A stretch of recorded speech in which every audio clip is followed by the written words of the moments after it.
देखिए डॉक्टर किरोड़ीलाल मीणा का ट्वीट, रघुकुल रीति सदा चली आई, प्राण जाए पर वचन न जाए, और वचन ये कि प्याऊ पर पानी पिलाएंगे और कैबिनेट मंत्री का पद छोड़ देंगे। ये एक संकेत है। डॉक्टर किरोड़ीलाल मीणा एक जन नेता के तौर पर इनकी पहचान है और खासतौर पर उस बेल्ट में बहुत प्रभावी लीडर माने जाते हैं, लेकिन एक ट्वीट करके फिर से इन्होंने अपनी बात को दोहरा दिया। और ये बड़ी बात है हेमंत, क्योंकि नतीजों से पहले ही किरोड़ीलाल मीणा ने कह दिया था कि 7 सीटों की जिम्मेदारी उन्हें दी गई और अगर 25 की 25 सीटें बीजेपी लेकर नहीं आती है तो अपने पद से इस्तीफा दे देंगे। और दोबारा से इस बात की उन्होंने पुष्टि कर दी है, क्योंकि अब ये तो तय हो गया है कि बीजेपी सभी 25 सीटें लेकर नहीं आ रही है। और ऐसे में डॉक्टर किरोड़ीलाल मीणा का ये ट्वीट कई मायनों में बड़ा ही महत्वपूर्ण है।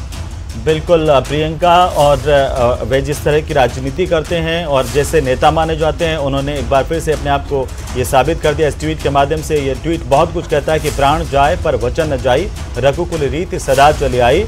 और डॉक्टर किरोड़ीलाल मीणा का ये ट्वीट, जैसा उन्होंने कहा था, दौसा में जैसे कि हार पार्टी को झेलनी पड़ी, 7 सीटों का उन्होंने जिक्र किया था और 7 में से दौसा जैसे ही हारी। और उधर अगर पूर्वी राजस्थान की बाकी सीटों पर बात करें तो भरतपुर जो है, भरतपुर लोकसभा सीट जो है वो पार्टी को गंवानी पड़ी, साथ ही साथ करौली धौलपुर सीट पार्टी को गंवानी पड़ी। और आखिरकार अब किरोड़ीलाल मीणा ने यह साफ कर दिया कि वे अब मंत्री पद पर नहीं रहेंगे। उन्होंने ट्वीट करके बाकायदा सबको कहा है कि रघुकुल रीति सदा चली आई, प्राण जाए पर वचन न जाए। और ऐसे ही नेता माने जाते हैं और जो ठान लेते हैं वही करने के उनकी एक राजनीतिक विशेषता रही है, उनकी पहचान रही है। वो पहचान यहाँ पर दिखाई दे रही है।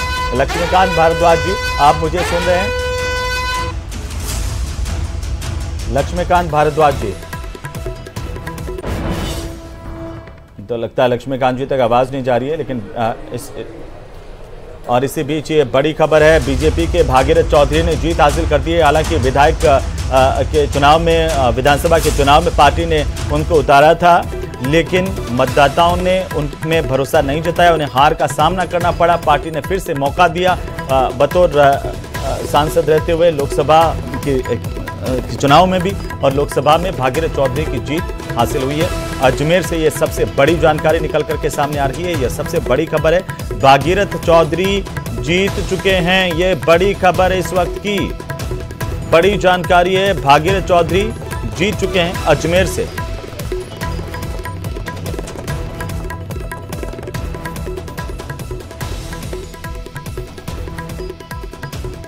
तो ये बड़ी खबर इस वक्त की।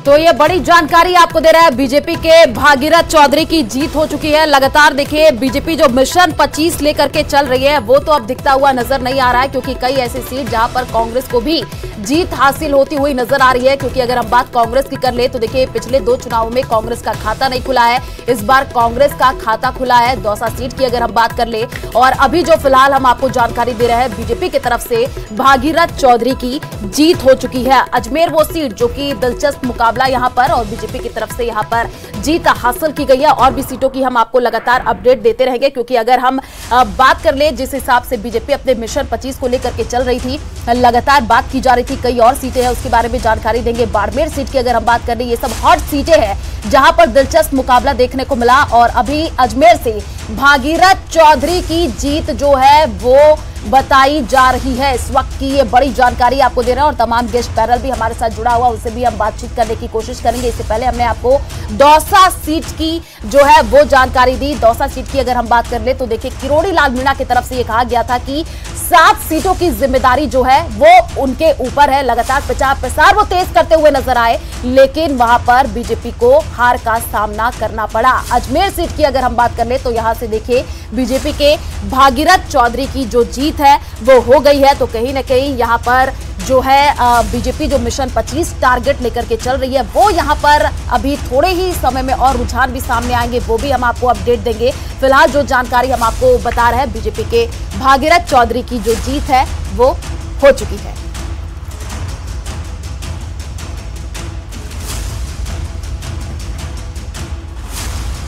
तो लगातार ये आपके सामने, और जो आज के मुकाबले की वीआईपी सीटें, आज के मुकाबले के जो वो वीआईपी चेहरे जिनके नतीजों का इंतजार, वैसे तो एक एक सीट का इंतजार, यानी 542 की 542 सीटों का इंतजार, लेकिन इसके अलावा ये कुछ और सीटें जो कि रिजल्ट बता रही हैं, रुझान बता रही हैं और ये नतीजे में भी अब धीरे धीरे तब्दील होते जा रहे हैं। अजमेर में बीजेपी के भगीरथ चौधरी जीत चुके हैं। अजमेर से ये एक बड़ा रिजल्ट निकल कर सामने आया है। आज भगीरथ चौधरी जीत गए हैं। एक बार फिर से उन्हें सांसद बनने का मौका दिया है अजमेर की जनता ने। आपको बता दें कि इससे पहले विधानसभा चुनाव भले ही हार गए थे, लेकिन एक बार फिर से पार्टी ने उन पर भरोसा जताया और कहा यह जा रहा था कि इनको टिकट मिलेगा नहीं मिलेगा। बीजेपी प्रत्याशी लुम्बाराम चौधरी ने एक अच्छी जीत बीजेपी के लिहाज से, अपने लिहाज से हासिल की है और वैभव गहलोत को उन्होंने मात देने में कामयाबी पाई है। कांग्रेस के वैभव गहलोत को उन्होंने हरा दिया है। पूरी तरह से वैभव गहलोत जुटे हुए थे जालोर सिरोही सीट पर।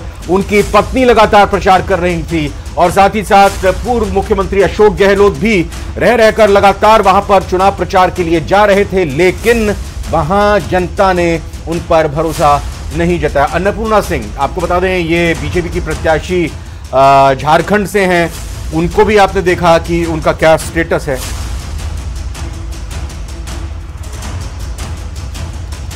और हमारे साथ जुड़े हुए हैं प्रवक्ता भी, उनसे भी हम बातचीत करेंगे। डॉक्टर प्रदीप चतुर्वेदी, हाँ, हमारे साथ कांग्रेस प्रवक्ता जो है वो जुड़े हुए हैं। प्रदीप जी, ये क्या होता हुआ दिख रहा है? लगातार आपकी तरफ से ये तो कहा गया कि हम सीटें जीतेंगे, यहाँ पर बीजेपी मिशन 25 तो लेकर के चल रही है, लेकिन वहां पर अजमेर सीट की बात कर ले तो यहाँ पर तो बीजेपी की जीत, क्या कुछ कहेंगे? कांग्रेस को यहाँ पर बड़ा झटका। देखिए, इस चुनाव में सबसे बड़ी बात यह है कि 2014-2019 के चुनाव में हमारे पास एक भी सीट नहीं थी।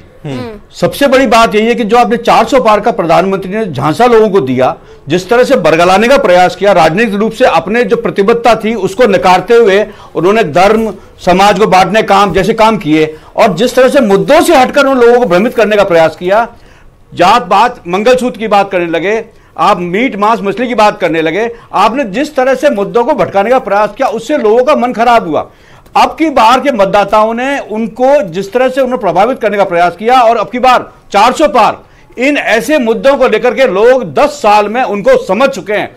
उनकी विश्वसनीयता, राजनीतिक विश्वसनीयता खत्म हो चुकी है और जो भी आमतौर पर औसत मतदाता है, जो इनके वादों के भरोसे 2014-2019 में ठगा गया, उन लोगों ने अपना मन बदला है और उन्होंने परिवर्तन के लिए वोट दिया है। आप समझ सकती हैं, पूरे देश में 200 सीटों का जो मामला है वो वहां पर मोदी को नकारा गया है। मोदी ने जिन नए लोगों को दिया, जो उनके विश्वास थे उनको दिया, उनको लोगों ने नकार दिया, वो चुनाव हार गए।